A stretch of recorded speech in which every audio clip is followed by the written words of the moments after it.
भगवान श्री विठल पंढरीनाथ के एक बड़े प्रिय भक्त हुए श्री नामदेव जी महाराज। श्री नामदेव जी महाराज भगवान के सामने दर्शन करने के लिए खड़े हैं, रोज जाते हैं दर्शन के लिए, खूब भगवान के सामने व्याकुल होते हैं, खूब रोते हैं।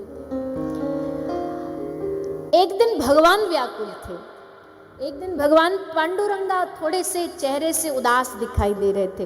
और भैया हम तो बार बार कहते हैं जो मूर्ति है ना भगवान की, ये पल पल छिन छिन बदलती है, जिनमें भाव होता है उनको दिखाई देगा कि आज भगवान रूठे हैं, आज भगवान रुष्ट हैं, आज ने ज्यादा एक्स्ट्रा खुश लग रहे हैं, आज लग रहा है कोई भक्त से मिलके आए इसलिए खुशी डबल है इनकी।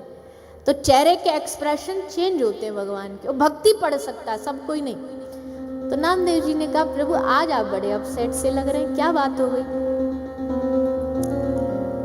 तो पांडुरंगा बोले नामदेव जी को, नामा हमारो मन कर रहे हो मालपुआ खाने को। नामदेव जी बोले बस इतनी सी बात।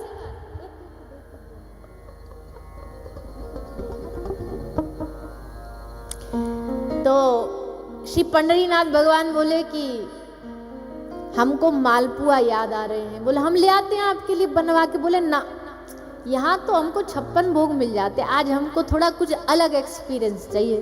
बोले बताइए प्रभु आप आज्ञा करिए।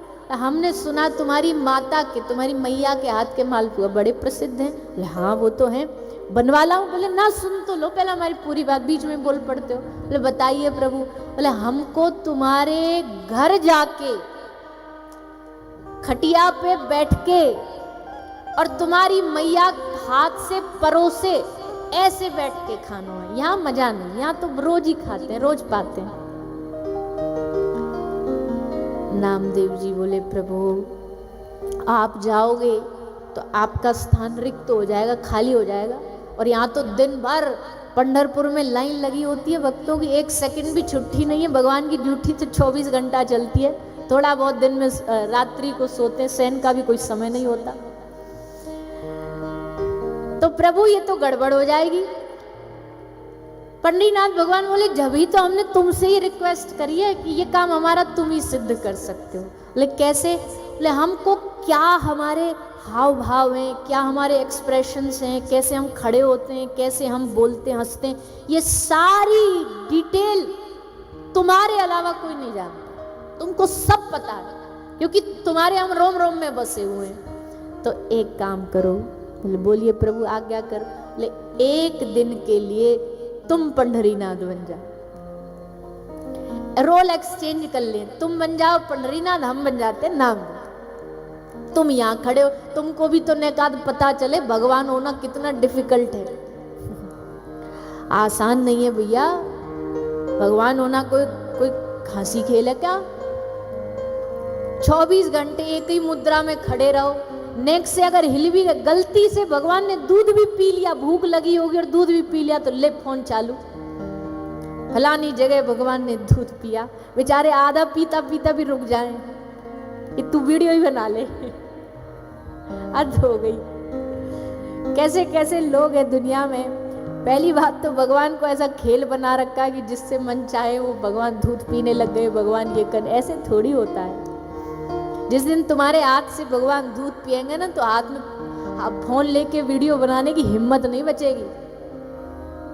खैर चलो, हमें किसी के भाव पे कुछ बोलना नहीं, पर पंढरीनाथ भगवान बोले आज एक दिन के निया तुम बनो पांडुरंगा, हम बनेंगे नामदेव, और जैसे हम खड़े होते हैं वैसे ही खड़े हो जाओ। अब भगवान थोड़ी सी ने तैयारी समझा रहे नामदेव जी को, देखो खड़े हो जाना, हिलना नहीं, हजारों लोग आएंगे इस द्वार पर, रोएंगे, पर तुम्हें उनको देख के उदास नहीं होना, चेहरा उदास नहीं करना, एकदम जैसे हो वैसे। कोई लड़ेगा भी आके तुमसे कि हे प्रभु तुमने हमारे साथ ऐसा किया, क्यों किया, तो गुस्सा नहीं होना, सुनते रहना है, बस सुनते रहना है। और सुनो, सुबह सुबह यहाँ के जो पुजारी जी हैं, मंदिर का ये एक परंपरा है, भगवान गौचारण के लिए जाते हैं। उससे पहले जब प्रभु सुबह जागते हैं बाल भोग लगता है जब भगवान का, तो मुख पे माखन का लेप होता है भगवान पांडुरंगा के, माखन लगाया जाता है, लेप लगाया जाता है।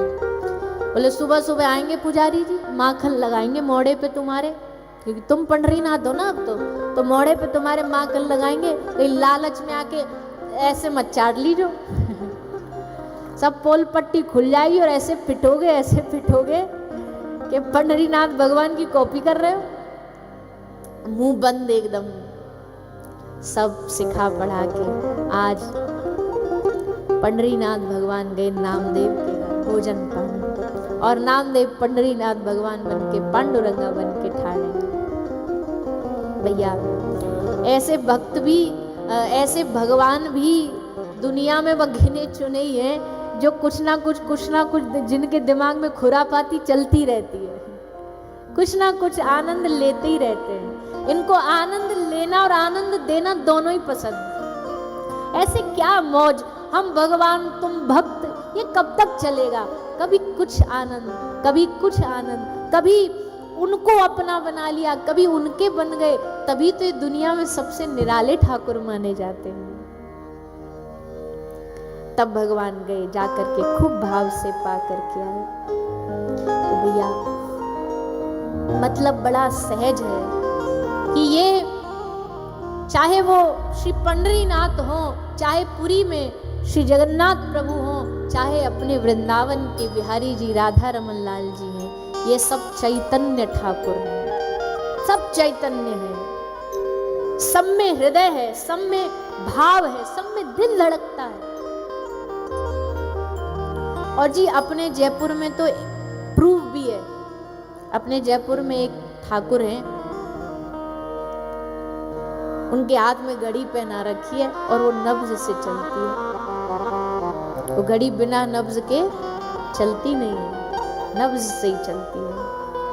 और उस घड़ी का चलना इस बात का प्रमाण है कि हमारे मंदिरों में बैठे हुए जो प्रभु की मूरत है, ये साधारण नहीं है, ये साक्षात श्री हरि है। जितना जितना इनसे जो संबंध बनाता जाएगा, उतनी उनकी भाव की प्रगाढ़ता होती जाएगी।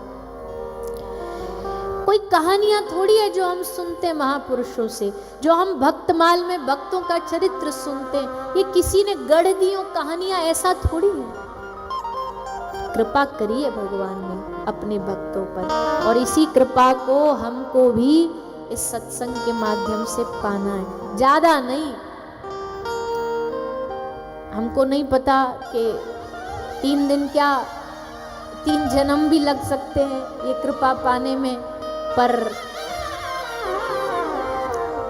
भक्ति में एक ही सबसे अच्छी चीज होती है, आशा। आशा, विश्वास कि प्रभु ये जो हम सुन रहे हैं, ये जो हम सुनते हैं महापुरुषों से, ये भाव हमारे हृदय में भी प्रकट होगा। इस भाव को लेकर सुनो, हमारे हृदय की तृप्ति हो इस कथा से, इस सत्संग से। अन्यथा तो भैया सूरदास जी कहते हैं कि हर दिन व्यक्ति को जाना चाहिए भगवान के करीब, पर जा रहा है संसार के करीब। मन लगना चाहिए भगवान में और मन लगता जा रहा है संसार में, और ऐसे करते करते करते करते जीवन बीतता जा रहा है, जीवन का हर दिन बीतता जा रहा है। या झूठी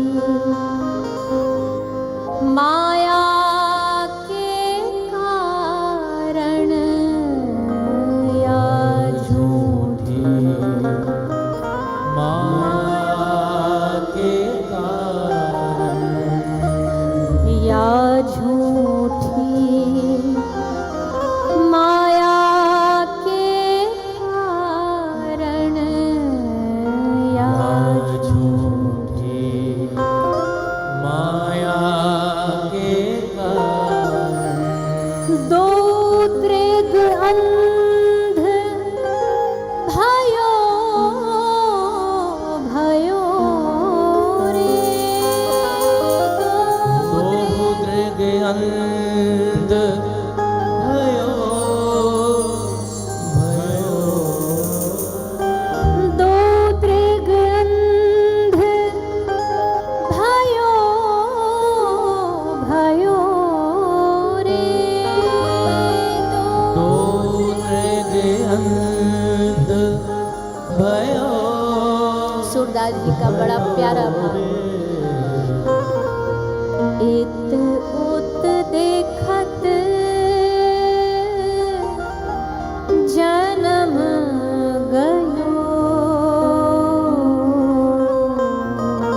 सुर बाबा कह रहे हैं इधर उधर सबको देखते, ये ऐसा, ये कर रहा है, ये वो कर रहा है, इसने ऐसा कर दिया, ये देखते देखते देखते जन्म गए सारा जीवन।